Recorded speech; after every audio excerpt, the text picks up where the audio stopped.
Dovremmo essere in grado di collegarci qui a Torino il presidente Italo Zanzi. Buon pomeriggio! Buon pomeriggio! Ha preso coraggio l'Hellas, ci ha sorpreso. Quella?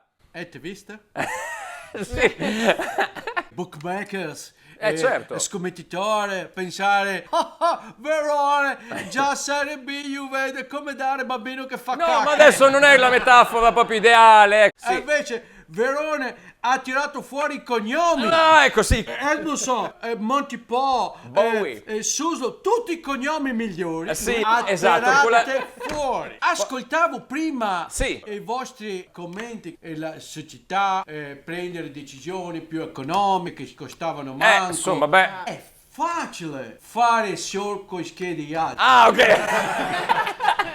Qua se l'è cavata linguisticamente bene. E invece sappiamo di domani, un altro incontro con Sogliano. La ringrazio per la domanda. Dobbiamo solo ufficializzare il rinnovo col migliore direttore sportivo del Regno delle Due Sicilie. Ma con le Due Sicilie? Allora, se Sì. tu vai in Kamchatka In Kamchatka. e domandi chi è il migliore direttore sportivo? Sean. Ma la conosciamo per il risico, la Kamchatka, scusa. E infatti l'abbiamo tenuto proprio a risico.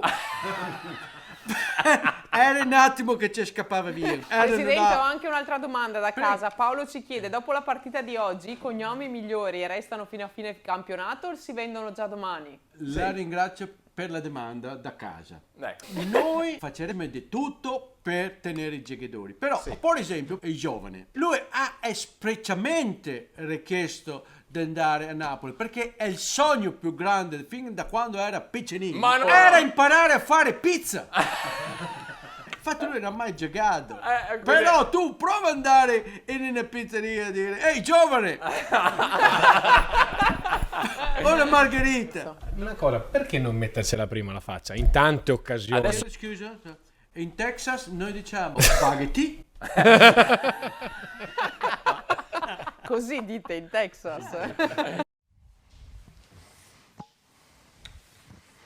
Sempre sintetico, Spalletti, ha capito tutto, presidente Zanzi? Ma con la scarpa anche lei, ma dai, Oh, Ale ci valgo. Maximum rispetto per Little Spice. Sì, Spalletti. Ma in Texas noi diciamo se mio nonno avesse avuto zoccoli era cavallo.